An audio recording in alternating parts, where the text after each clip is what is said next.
Ladies and gentlemen, please welcome our distinguished Fireside Chat panel. Robin Rue Simmons is the founder and executive director of First Repair, a not-for-profit organization that informs local reparations. Nationally, she is the former 5th Ward Alderman for the city of Evanston, Illinois, where she led, in collaboration with others, the passage of the nation's first municipal-funded reparations legislation. Robin is an at-large member of the City Council's Reparations Committee.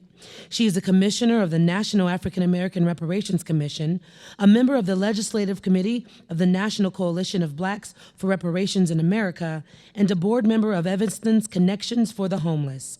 She has received numerous awards for her reparations and other public service work.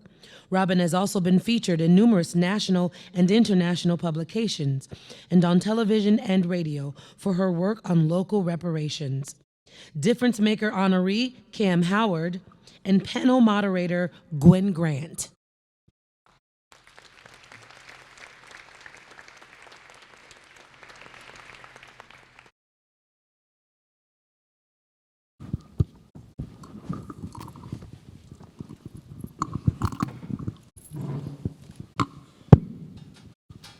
All right. Welcome, Robin. So great to have you with us here today. Give Very her happy to round be of here. applause, ladies and gentlemen. And congratulations, Kamm, on your honor as well. Thank you. Thank you for weathering the traveling challenges that you had to get here today. Wow, so Marissa's commentary, quite powerful, don't you think? Absolutely. Yeah. So today, in preparation for this Fireside Chat, a few weeks ago, we held our board meeting, and I wanted to get our board up to speed on, we're getting ready to have yet another controversial topic discussion at our Fireside Chat, and so that they would be prepared for that. And we got into some healthy debate, as we do at our board meetings, because it's very important to engage in these courageous conversations around wealth and equity and understanding racism and the racial harms that African Americans have experienced, our experience in American history. And so one thing came to mind as we were talking about that was, in those conversations, the word reparations. When you hear that word, it conjures up a variety of emotions, a variety of thoughts. And oftentimes, I think many people don't even really truly understand what we mean when we talk about reparations. So today, we're going to have this conversation so that we can just really do the who, what, when, where, how, and why of reparations. You know, what is it? Why do we need it? How do we get it? Can we just kind of start there? So I'm going to start with you, Kamm. If you could just kind of give us an overview of what is reparations. Thank you, Gwen. Let me start with N'Koba's definition, and then I'll try to unpack that.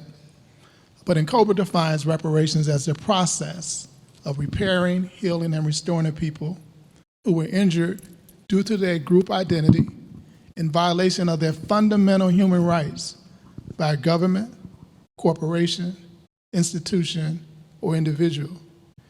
So when people, and to unpack that, when people talk about reparations, they think it's one thing, it's a check, or it's, you know, an education fund, or some type of singular program.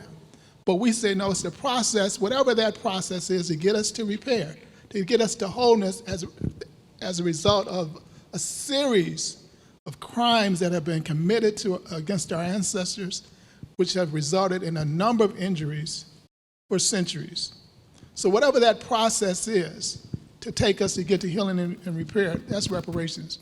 It's to a particular group of people who were violated, not because they were individuals, but because they were a part of a group identity, a group. So it's a group-based harm, a group-based redress initiative as opposed to an individual.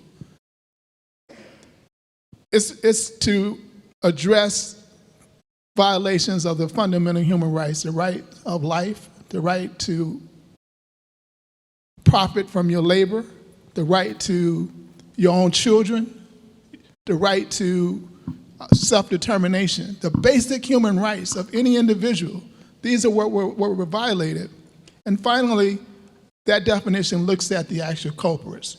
Governments, not just the federal government, but state governments and local governments. For instance, in the state of Alabama, after enslavement, 75% of the state's income was built on prison labor, on the convict leasing system, which was even harsher than enslavement. So states are culpable parties, as well as local and municipal governments. But not only governments, but corporations, the banking institutions, the railroads, all of those corporations, the cotton industry, all those corporations that participated in the actual crimes are still culpable if they are in existence or their predecessor corporation is in existence. Institutions like the church, like the educational institutions that benefited from the enslavement of our ancestors, they're also the culpable parties, as well as foundations and families that have a lineage back to that particular harm.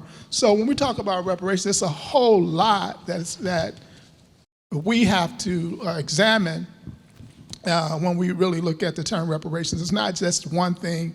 It is a series of struggles to get Black people whole. And in the process of making Black people whole, the entire nation benefits.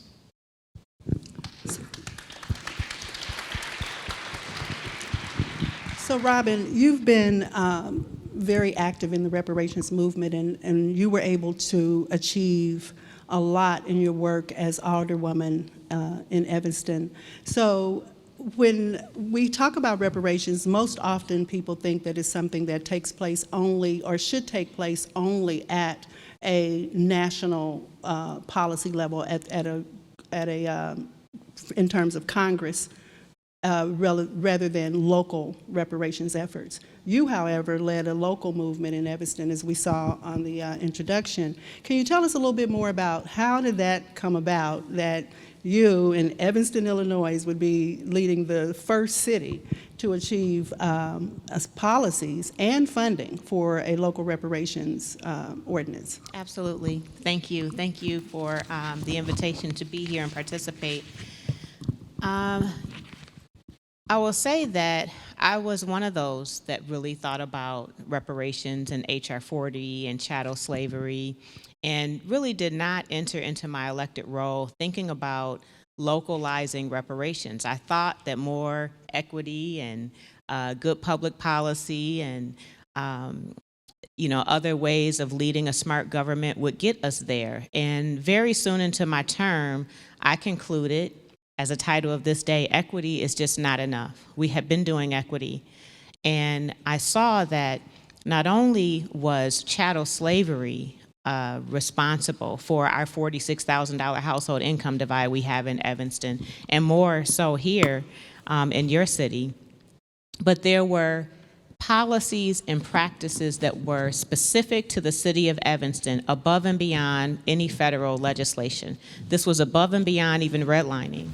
And so in that moment, I had an epiphany, a revelation, a conclusion that reparations were responsible not just for chattel slavery, not just for redlining, but all of its legacies and anti-Black practices that are enforced, sometimes still today, daily. Racism is baked into our current policy today at every local level, state level, and in Congress. And that we had to repair it intentionally, without apology, specific and unique to the injury in the Black community. And we moved forward with a policy in 2019, actually. And so in 2019, through a robust community engagement process that was led by the Black community, informed by Black Evanstonians, we prioritize housing as a first remedy, and we have a lot more work to do, but we have passed a policy, set aside a budget, an initial $10 million to commit to redress in Evanston. More is to come, and I'm just excited to see the work that is beginning here in Kansas also.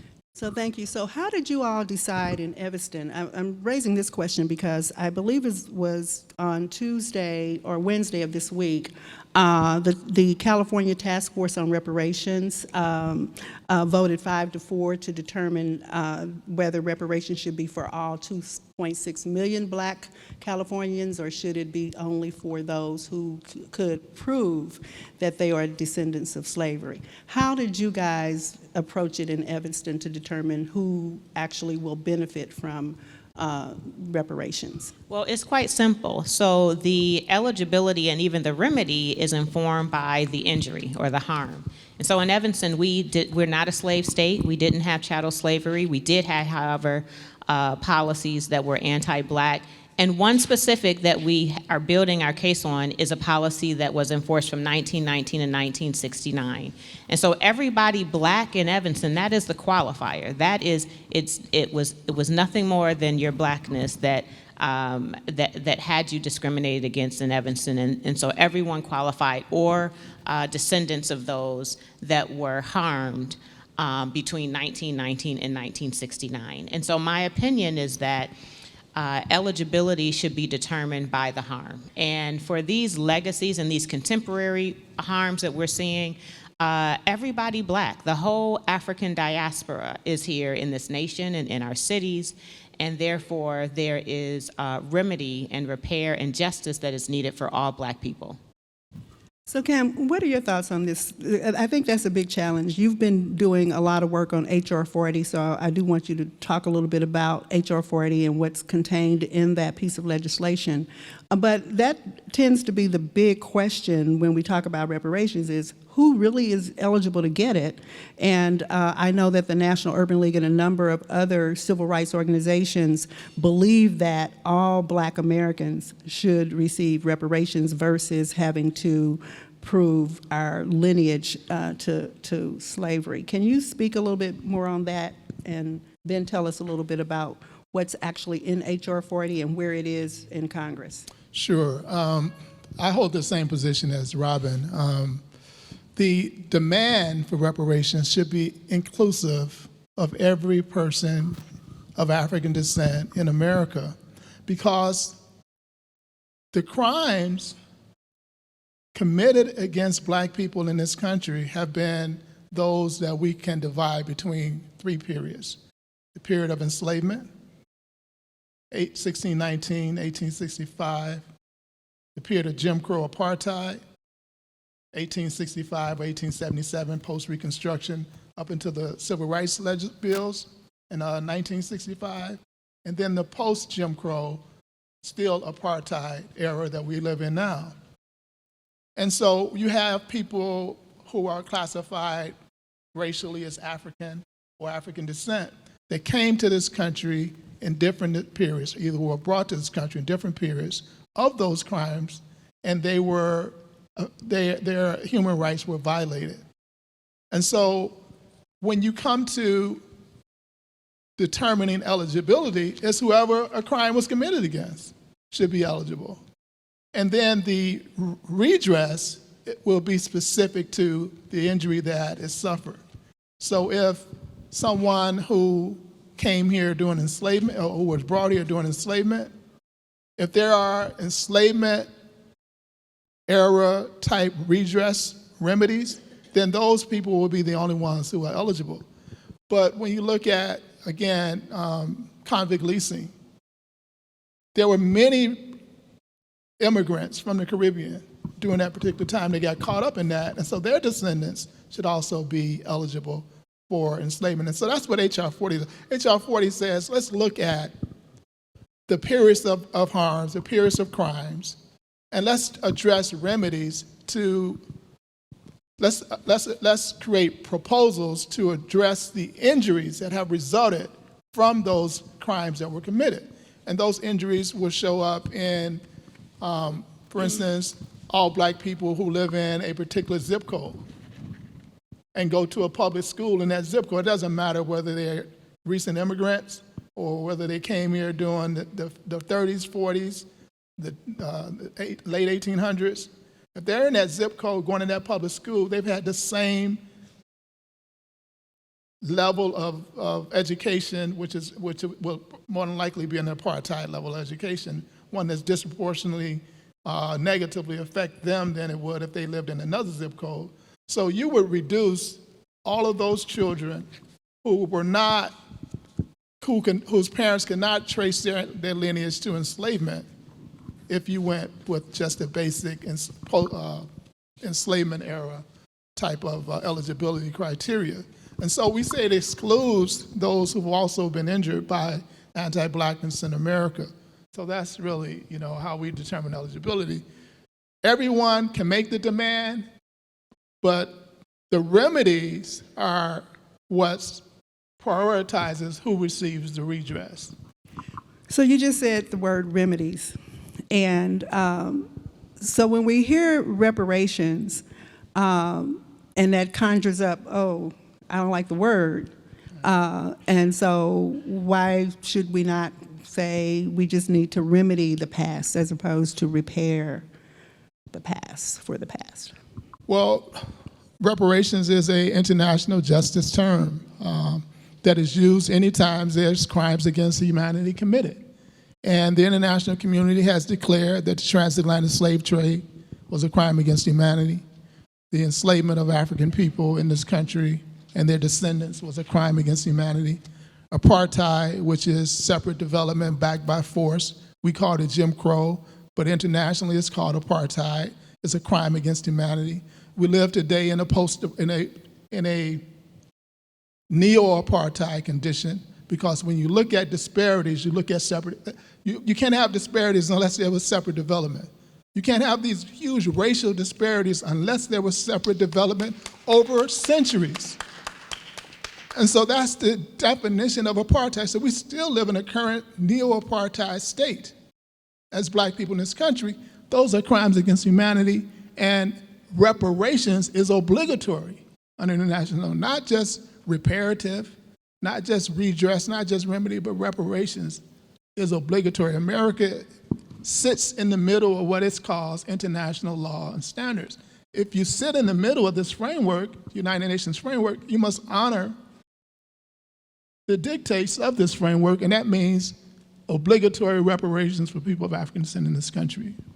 Thank you for that. Thank you.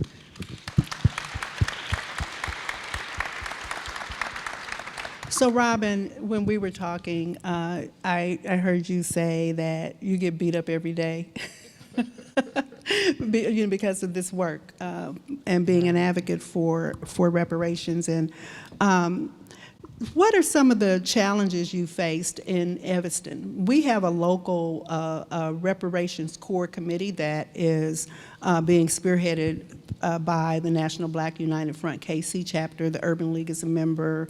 All of our civil rights organizations are participating and supporting that process.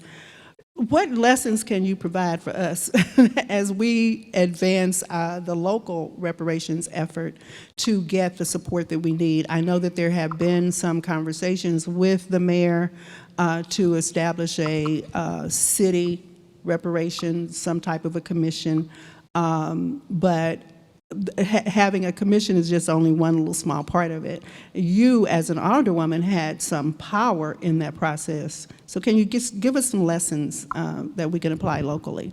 Sure.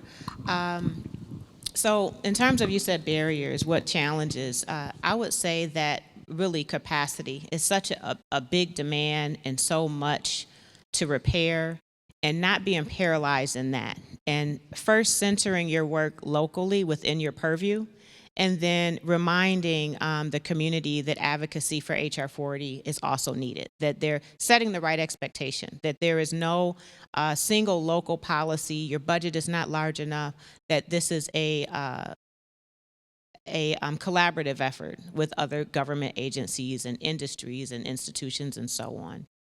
And then identifying a legislator that is actually going to move the work forward. So as much as we organize as stakeholders and historically Black organizations, this is a legislative policy, and the conditions that we see in Black America are simply policy decisions.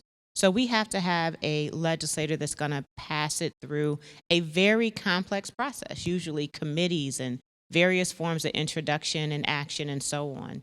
And so I would say that's important, but I think public education is also important. And making sure the community understands what reparations is, how it's different from equity, the history, that this work is not novel, that there is a long history and struggle of reparations and the fight for justice for Black people, and understanding that in the context of their work helps accelerate the learnings and therefore the action. So public education is an important part, connecting the community to the legislators, and sometimes that means co-learning with the legislators who are going to need to be educated and stand on that. And then there's a lot of strategy involved because there's so much opposition. Some conservative opposition for all kind of obvious reasons that we don't have to get into in this space. But then also opposition on what forms of reparations and how to prioritize that and who is eligible and so on.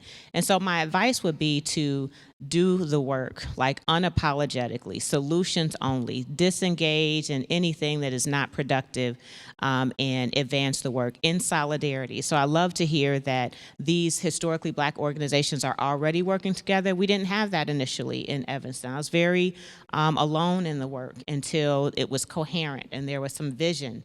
And then in Cobra, I met Kamm and the National African American Reparations Commission and other organizations that join forces. And so unity, solidarity, public education, and understanding the viable legislative possibilities for reparations are important.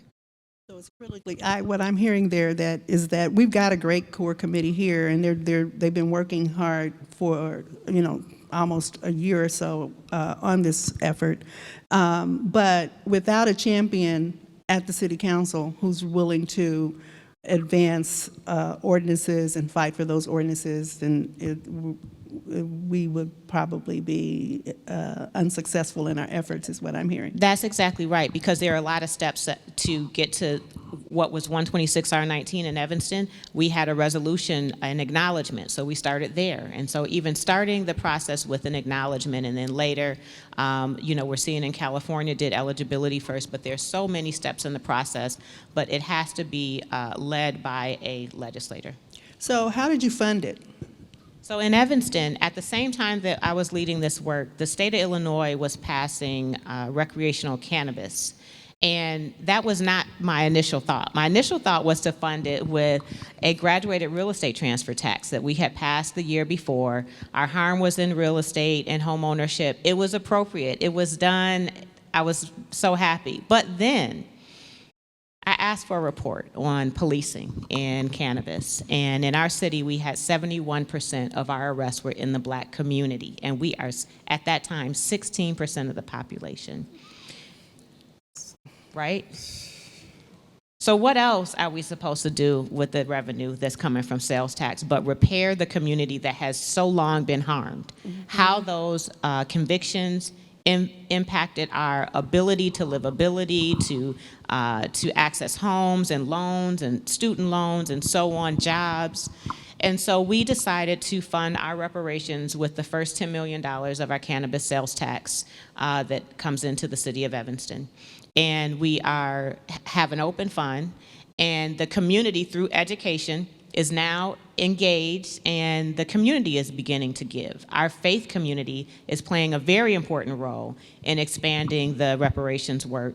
Our business community has begun to contribute, and our private family foundations in town as well. Our ally community has really stepped up and become engaged and understand their role in sustaining our racial divide, and therefore we are growing that fund even beyond the initial $10 million. That's great. That's great. I believe we have some city council members here today. Melissa Robinson's at our head table, and I believe some of her colleagues are in the audience. I hope you're paying very close attention to this discussion, because we will be following up with you to discuss it further. Let me just add just briefly to that, and just talk about how very important Robin's comment is. In the introduction, it stated that in 2020, we were successful in getting the Chicago initiative passed. But because there's opposition in the mayor's office, and we don't have a alderman even though we had one who introduced it and pushed it through that process, we don't have elected who's really going to fight against the opposition. And so not only do you need someone to introduce it and go through the channels that Robin talked about, but one who also stand up to the opposition within their own body. So that's extremely important. That's frightening to know. We really have a challenge before us, Kansas City. If that kind of leadership is necessary, we're going to have to work hard on those who represent us to get that kind of support, because it is a battle, and we do have to have someone in the arena who's willing to fight for what is needed for our community. And I think to get that, Robin talked about the education, there's more and more scholarly information that indicates once a jurisdiction engages the African community in repair, it economically benefits the entire jurisdiction. We have to just drill that in more and more and more, and we can get the type of ally, the type of leadership that's necessary to push this on the local level. That has to be a key part of your education process. How does Black reparations in Kansas City benefit all of Kansas City? You have business leaders here. Mm-hmm. They need to hear that so they can also join in this effort. It is a collective endeavor, as Robin stated. And I know you want to let this go, but I have to say this as a recently retired elected official. In all fairness to the elected official, it's important not to just beat up your elected official. So you want to have a relationship with your elected official. It's a lot more productive for everyone. And I would say that having the organizations like NCOBRA and others, our local chapter of the NAACP, we don't have a urban league in our city, made a big difference, because I felt empowered to go and be that bold advocate and be unpopular, because I had an army of folks behind me that will stand up and come to the public, for public comment and write a letter and so on. And so I want to be careful that I didn't give any marching orders to go beat up your elected official, because that's not okay. that's not what we heard from you, Robin. Perfect. What we're saying is that we do have coalitions of legacy civil rights organizations and grassroots members of our community who do support our elected officials, but we also hold our elected officials accountable when they don't show up for us. So it's it's one of those situations where we do have to let them know we see you. Councilwoman Robinson is here with us today, who has a lot of support from our community, because she stands in the breach. She speaks up for our community when it's not cool and when it's not popular. And so we do have to have that relationship, and there's always some, I would call that like creative tension or critical, tension in those relationships, but they are there to serve, and we want to hold them to account for that. So we really like hearing these lessons about that, and I want Kamm, on HR 40, as you talked about, the stuff we've heard here with regard to what has happened in Evanston and the approach that they took.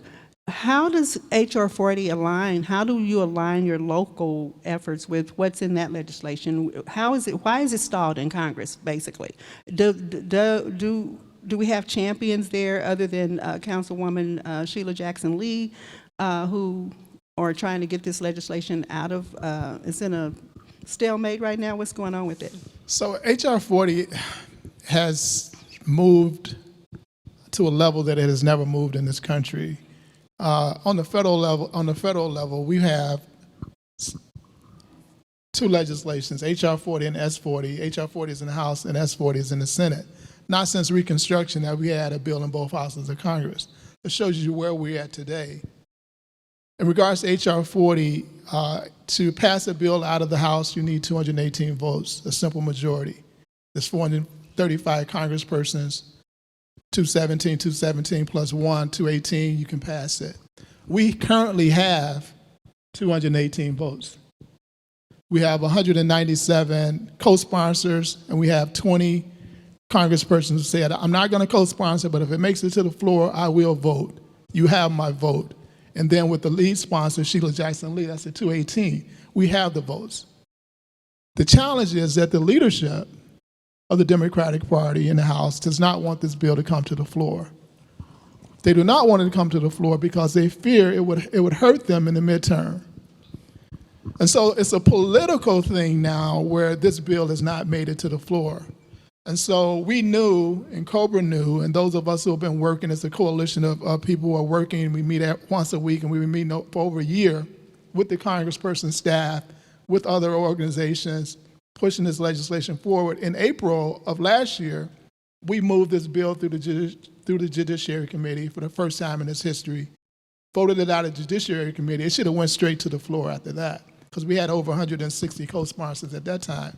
So it should have went. Bills can go to the floor with 10 co-sponsors if the leadership wants it to go to the floor. We had, at that time, 160 co-sponsors. It didn't go to the floor for the same reason, fear that it would hurt moderate Democrats back in their home districts if they are forced to make this vote. Our strategy at that time was to quickly pass it out of the House, pivot to the Senate, making the argument that it benefits all of America, get as many Senate Democrats on as possible, and then we knew we couldn't pass it in the Senate because you need a supermajority to pass it in the Senate, which means you need 60 senators. You need 10 Republicans. We don't even have all 50 Democrats, but you would also need 10 Republicans, and this is strictly a totally partisan issue. And so we knew we weren't going to pass it in the Senate, but we wanted to get the Senate leadership, the Democratic Senate leadership on, and then move it to the White House for an executive order. We thought that process would happen very quickly. We're almost a year since it passed out of the judiciary, and all type of things have been coming up during that particular time that has pushed H.R. 40 to the back burner. The latest thing is latest two was the Supreme Court nomination. We're not going to deal with nothing until we deal with this. And then the Ukraine war, So we can't continue to see things, political issues, trump our push to move H.R. 40. We're still working, we're talking with the White House. Congressman Sheila Jackson Lee and others are talking with the White House. We're still conversations around if the president does this by Juneteenth, we'll still go back and have a symbolic vote in the House to put it on, to put it in the historical register that it passed in the House. So there's a lot still going. There's a lot of moving parts on H.R. 40. Again, this is the furthest we've been on the federal level of having this nation redress the centuries of crimes that it has committed against our people since Reconstruction. We cannot allow this time to pass us by and we get nothing out of it. We will not have this opportunity again. And so the more people are engaging local reparations, it's sending a message to the federal government. Because as Robin stated, you can't do everything on a local level. You got to laser focus on a few things that you can do on the local level, which are resources and what the major remedies, the major injuries that you're facing at the local level. But it also shows the federal government how much more is needed in these localities. When you have structures set up like the Kansas City Reparations Commission and others reparations commissions who are doing the work, pointing out the specific areas where there's a tremendous amount of targeted resources. That's what reparations is, targeted resources for these crimes that are committed to address these injuries. When you have these structures popping up all around the country, it's telling the federal government that you must act. And so that's how that fits in. Same way with the heroin situation that happens around the country. Every city started talking about heroin, then the federal government had to act. And we have seen that on a number of issues in this country. So local reparations propels the federal government to act if we continue to do it in a concerted, synchronized way. So when we start trying to figure out, back to this whole thing of how we decide who gets it, how do we get it, The federal legislation, you said, is going to look at it in what context? How can you give us just a little bit more? What's in that bill? What does that mean? What does that bill mean to Kansas City if it's passed? What would that mean for us? It would mean resources will come from the federal government through structures. We don't know what those structures are going to be. That's why we say we need these local reparation structures being built all around the country. So when these resources, federal resources come, there's structures already in place to move it that are controlled by us. So let me clarify. So then, is it targeted in different areas where we have identified that harm was done here? Right. Say, if we're talking about the racial wealth gap, we know that housing, home ownership is an avenue to wealth creation. Right. Are there revenues, or would this bill then provide resources to local communities for affordable quality housing, and not just the housing itself, but the resources for the Black family to be able to purchase a home? Just how, can you get a little bit into? Let me kind of back up. HR 40 does not provide any resources. Okay. Let me back up on that. No resources. The bill is entitled "The Commission to Study and Develop Reparation Proposals for African Americans Act." It will create a commission that will study the 3 periods of crimes committed against our people: the period of enslavement, the period of Jim Crow apartheid, and the post-Jim Crow period. It will then determine what are the existing injuries in Black America that has resulted from those crimes. Once it determines the injuries, and then Cobra says there's 5 major injury areas: economics, education, health, criminal punishment, and our culture and peoplehood. There are others, but we said those are 5 major areas. And there might be, once it determines the injuries, then it must craft proposals to address each of those injuries. And there may be 5, 10 proposals in each of those injury areas if they were to look at it like that. And they would make these national proposals, and then those resources, those proposals have to be wings or tenets of those tentacles of those proposals have to be developed at the local level, at the state level and local level. And then, once those proposals are then crafted, we go back to Congress and seek for funds for those proposals, and that's when those funds will come down. So basically, this bill that's stalled in Congress does not have any money attached to it. Has no money attached to it. It's the purpose of the bill is to develop a comprehensive reparations proposal for Black America. But that in and of it, that too is really quite telling, that we can't even get this bill out of Congress, and it's not this whole question of resources. It's just, let's deal with this problem. Let's take a look deeper at this problem, and we can't get that bill out. Right. Wow. So what I want to be able to do here, we just got about 10 minutes or so left, is to kind of talk about the criticisms, because the criticisms that, there's a whole lot of critique about reparations, and folks just can't get their arms around it. Well, what does that mean? They're getting down into the weeds. Well, who should get it? How are we going to pay for it? It happened so long ago. Can't you all just get over it? That kind of stuff. So I just kind of want to have you guys react to some of those things that I've read as I continue to do my, deeper my education and understanding of reparations. Well, the first one is just, it was so long ago.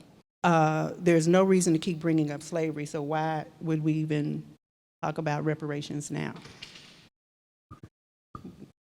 With that clip that they showed earlier, we were at Capitol Hill, in front of the Capitol, with Congresswoman Sheila Jackson Lee. There was about 6 other congresspersons there. We were there to release N'Kober's harm report, entitled "The Harm is to Our Genes, Transgeneration Epigenetic Inheritance, and Systemic Racism in America." It was a report that we commissioned, a affiliate of Johns Hopkins University, to look at the existing research on transgenerational epigenetic inheritance. Epigenetics is this new science of how the environment impacts the genes. Either it chemically modifies the epigenome, which is a part of the gene that says cut on, cut off when you're in stressful situations. What this science says through historical trauma that we've experienced, going back to enslavement, historical trauma has never ended. So we can start in enslavement, we can go to Jim Crow, we can go to police terror now, has had an impact on our epigenome, which causes it to act or not act in a way that it should or shouldn't, which leads to premature illness, premature aging, weakened immune system, autoimmune diseases where your immune system attacks itself, a host of cancers, etc. So when people say it happened so long ago, you're not affected, we say, no, we are affected. This is what science is saying. We are affected today, and our children will be affected tomorrow, and the next generation, and the next generation, because of the historical trauma that we've experienced. And there's no way out of this for Black people unless there are targeted resources, because we also wanted the study to show that this can be remedied. It doesn't have to continually be passed down. And so unless there's targeted resources at the health conditions of Black America, it will be 17-year life expectancy difference in Evanston. You'll have that exacerbating every generation. And so that's, one of our answers to it happened so long time ago. No, it's happening now. That report is online at incobraonline.org. Online.org/harm report. So, Robin, here's another one. Black reparations will unfairly will ignore the parallel plight of the white poor. So with that, we're back to the harm, right? We are back to discrimination. We are back to racially defined and discriminating policy that has harmed us. And so yes, there are white poor, there are other cultural groups that have their own harms, but this is specific. Again, there's no apology and compromise in this work. And so it is not a debate about who is the most oppressed. We have had the most egregious harms in this nation. That is my strong opinion. I believe that is a fact. And we are not debating, we're just simply not debating that. And also, the welfare system, affirmative action, other policies have responded to white poor. Even when we talk about SNAP and other types of entitlement programmings, oftentimes, white poor has access to that, and more so than we hear about the Black community. I know when I began leading reparations a few years ago, some of the responses were, you already have reparations. It's called Section 8. It's called, a link card. It's a ghetto lottery, this sort of thing. And we have not had proper redress. It has not come in the forms of these equity programs or affirmative programs in the past. Okay. So in Marissa's book, she lays out just one policy after another, policies that were intended in some cases to address repair for Blacks, but whites were the primary beneficiaries, or they were actually, hijacked. We saw, and when you read this book, if you haven't already, you'll see what happened to the Black banks and that type of thing. So I think that's another response on that parallel to the white poor, the understanding in terms of the ongoing harms. For many, you're caught in that post-slavery, slavery's over, and we should only deal with reparations from that to address enslavement, rather than, as you keep stating, the continuous harms, the ongoing harms that are present day. And what I like about your work in Evanston is that you, listening to your interview with on the tape, you all carved out a time period and looked at harms in that way. So what was the time frame? Was that 1919 until fair housing was passed in 1968. So 1919 and 1969 is our time period. And you targeted just around housing as the one area that you focused on? Correct. Okay. So let's look at another one that which you already stated that one, so I'm not going to go there. Reparation paid to Japanese Americans and Holocaust victims were made to direct victims and or their immediate families. Therefore, there are no precedents for black reparations for slavery. How do you respond to that? Dr. Claude Anderson said there were two constitutions. The first constitution consisted of amendments, or the Bill of Rights and amendments, the first through the 12th Amendment. Then he said there was a second constitution, which was the 13th, 14th, and 15th Amendments. And those constitutions, amendments, were specifically focused at formerly enslaved Africans. That was the reason they existed. And so that is where we base the redress from, that there was precedent, there was strong civil rights legislation, there was the Freedmen's Act, the Freedmen's Bank, and those type of, the 40 acres and mules. So there's precedent for redress attempts in this country for black people. The problem is they were short-lived, and they were retarded by continued racist actions by the president, by Congress, by white mobs, et cetera. But there's a history of precedent of attempts to repair and redress blacks in this country. So groups who bear no responsibility for slavery will be compelled to foot the bill, particularly groups who immigrated to the United States long after slavery was over. Yeah, so I spent a lot of time on the solution. So I will say that those groups have enjoyed the benefit of this nation and these policies that have been anti-black. So the black community specifically has been singled out. Although the 13th through the 15th Amendments have passed and many anti-black practices have been outlawed, trust me, it's still baked into the policy today and into banking and so on. We're seeing it. And so the argument that others will be paying the debt, others have been enjoying the benefits. We have been oppressed. We have had incredible amount of theft of our wealth. We have had a loss of life, modern day lynching, and so on. And so those are the circumstances in which they have to be paid. These governments that have enjoyed the benefit of oppressing black communities are responsible. Okay. So there's no way to pay enough to compensate for the evil of slavery. So That's agreed. That's agreed, but is that so? Some think since there's no way you can't compensate it, we shouldn't even try.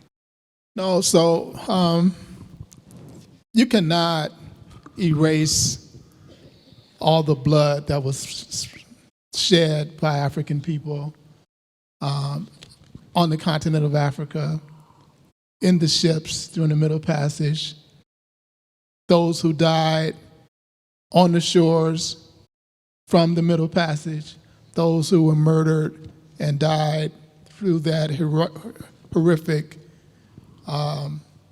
era of enslavement. There's nothing you can do to fully compensate that, nothing. However, if you focus on current injuries, we can erase the injury. There's public policy that can be put in place to erase the injury. What we're saying is, goes back to the definition. It's a process of repairing, healing, and making whole of people who were injured due to their group identity. Focus on the injury that this government can do and should do. And it is up to make sure that they do focus on the injury, and so we don't keep carrying this injury, myriad forms of injury, economic, educational injury, et cetera, health injuries, generation after generation after generation, which again pulls down the economy of America as opposed to lifting it up. And the fact is that there are evidence of all different forms to repair incidents and other groups and occasions, people losing crops and other ethnic groups that have, issues in this nation, like we are the ones, Black people are the ones that are not getting repair. When it comes to the concern of reparations, and all of a sudden there is no precedent, there is not enough resources, the injury is too much and too fast and too far apart for us to begin to repair. And so it's still discrimination against the Black people, and we demand reparations. And we're going to end it on that.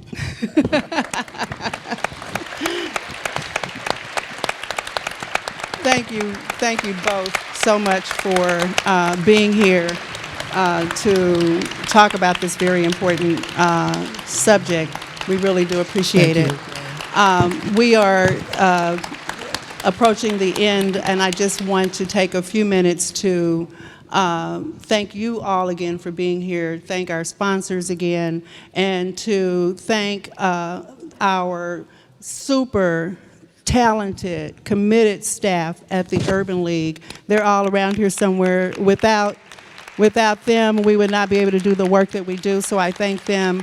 We also had a really fabulous team of volunteers supporting us to help make this event possible today, from Nebraska Furniture Mart, Jerusalem Farm, Target, and gosh, I'm forgetting one, Gould Evans. So thank you to all the volunteers. Thank you guys for being here with us today. We'll see you next year.